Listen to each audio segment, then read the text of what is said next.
حضرت ابراہیم علیہ السلام نے اپنے رب کو کیسے پہچانا؟ حضرت ابراہیم علیہ السلام نے جب اپنے والد کو توحید کی دعوت دی تو اس پر آپ علیہ السلام کے والد نے آپ کو کیا سزا دی؟ حضرت ابراہیم علیہ السلام کے والد کا نام آزر اور والدہ کا نام شانی تھا۔ آپ علیہ السلام اللہ تعالیٰ کے انبیاء میں سے ایک عظیم نبی ہیں جنہیں اللہ تعالیٰ نے خلیل اللہ کا لقب عطا فرمایا ہے۔ رسول اللہ صلی اللہ علیہ وآلہ وسلم نے فرمایا، اگر تم ابراہیم علیہ السلام کو دیکھنا چاہتے ہو تو اپنے ساتھی یعنی مجھے دیکھ لو۔ حضرت ابراہیم علیہ السلام بابل شہر میں پیدا ہوئے۔ اس وقت بابل اور قرب و جوار کے علاقوں کا بادشاہ نمرود بن کنعان تھا جو بڑا سرکش، جابر اور متکبر حکمران تھا۔ آپ علیہ السلام کی ولادت سے پہلے ہی نجومیوں نے نمرود بادشاہ کو یہ بتا دیا تھا کہ عنقریب ایک ایسا لڑکا پیدا ہوگا جو آپ کی حکومت کو ختم کر دے گا۔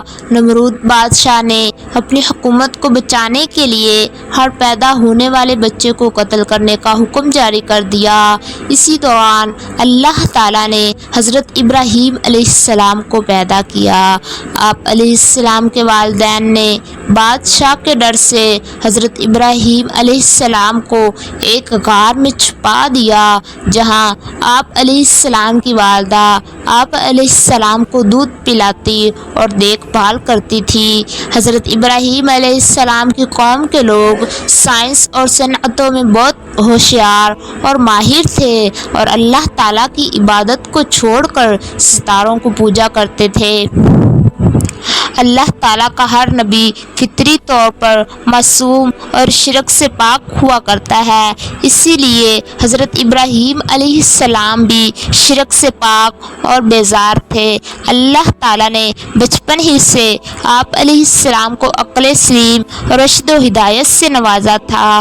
اللہ عز و جل نے آسمان اور زمین کی چیزوں میں حضرت ابراہیم علیہ السلام کے لیے اپنی توحید کے دلائل کھول دیے۔ آسمان و زمین کی تخلیق اور ان میں موجود عجائب و غرائب کا مشاہدہ کروایا اور ان پر یہ بات واضح کر دی کہ اللہ تعالیٰ کے سوا کوئی معبود نہیں ہے۔ اسی لیے آپ علیہ السلام نے بچپن میں ہی ستارے، چاند اور سورج کا مشاہدہ کر کے اپنے حقیقی رب کو پہچان کر اس کی عبادت کرنے کا اعلان کیا اور اللہ تعالیٰ کے علاوہ لوگ جس کی بھی پوجا کرتے تھے ان سب سے نفرت کا اظہار کیا۔ اور اسی طرح ہم نے ابراہیم علیہ السلام کو آسمانوں اور زمین کی عظیم سلطنت دکھا دی تاکہ وہ ابراہیم یعنی کامل یقین کرنے والوں میں سے ہو جائیں۔ پھر جب رات کی تاریکی ان پر چھا گئی تو انہوں نے ایک ستارہ دیکھا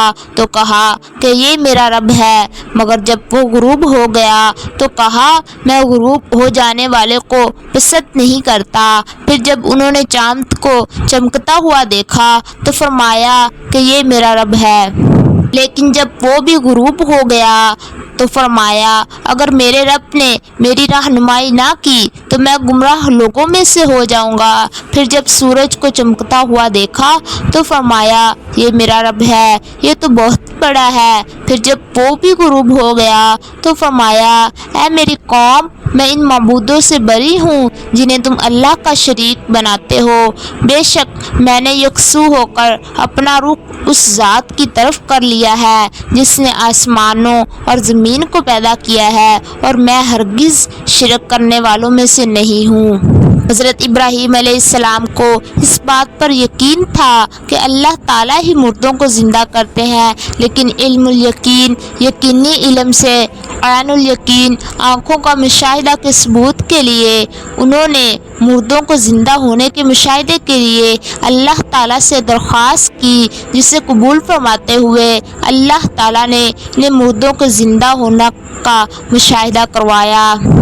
جب حضرت ابراہیم علیہ السلام نے عرض کی کہ اے میرے رب، مجھے دکھائیے آپ کیسے مردوں کو زندہ کریں گے۔ اللہ نے فرمایا کیا اس پر تمہارا ایمان نہیں ہے؟ تو انہوں نے کہا کیوں نہیں، بے شک میرا ایمان ہے، لیکن اپنے دل کو اطمینان چاہتا ہوں۔ اللہ نے فرمایا 4 پرندے لے کر انہیں ٹکڑے ٹکڑے کر ڈالو، پھر ان ٹکڑوں کو 4 مختلف پہاڑوں پر ایک ایک کر کے رکھ دو، پھر انہیں بلاؤ، وہ تمہارے پاس اڑتے ہوئے چلے آئیں گے۔ خوب جان لو کہ اللہ زبردست بڑی حکمت والا ہے۔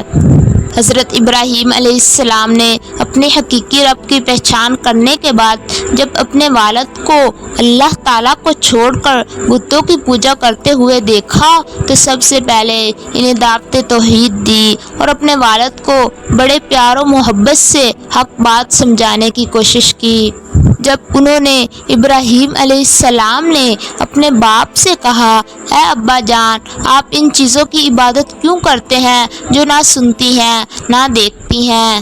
جب حضرت ابراہیم علیہ السلام نے اپنے باپ سے کہا اے ابا جان، آپ ان چیزوں کی عبادت کیوں کرتے ہیں جو نہ سنتی ہیں نہ دیکھتی ہیں اور نہ ہی آپ کے کسی کام آ سکتی ہیں، اے ابا جان میرے پاس وہ علم آیا ہے جو آپ کے پاس نہیں آیا، اسی لیے آپ میری پیروی کریں، میں سیدھی راہ کی طرف آپ کی رہنمائی کروں گا۔ اے ابا جان، آپ اس شیطان کی عبادت نہ کیجیے، بے شک شیطان اللہ کا بڑا ہی نافرمان ہے۔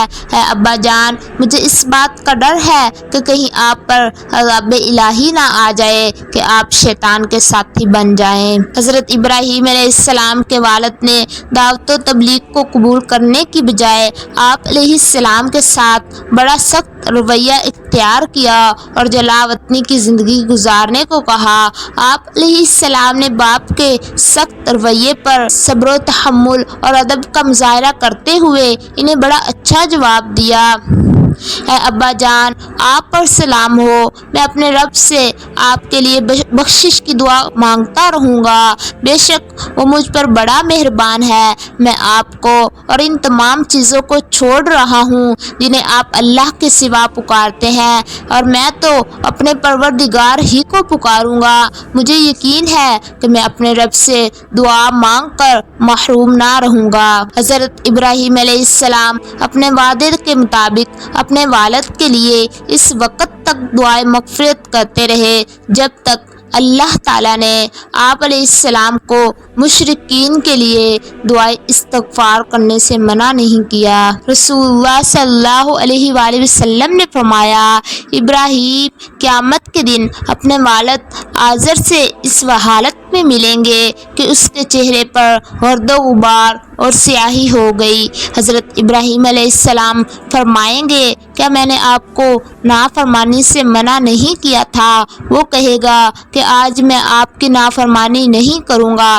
تب ابراہیم علیہ السلام درخواست کریں گے اے اللہ، آپ نے مجھ سے وعدہ کیا تھا کہ قیامت کے دن میں تمہیں رسوا نہیں کروں گا، اس سے بڑھ کر اور رسوائی کیا ہو سکتی ہے کہ میرا باپ تیری رحمت سے دور ہے۔ اللہ تعالیٰ فرمائیں گے میں نے کفار پر جنت حرام کر دی ہے۔ پھر اللہ فرمائیں گے ابراہیم تمہارے قدموں میں کیا ہے؟ آپ علیہ السلام قدموں کی طرف دیکھیں گے تو نجاست سے لتھڑا ہوا ایک بجو نظر آئے گا جسے ٹانگوں سے پکڑ کر جہنم میں پھینک دیا جائے گا۔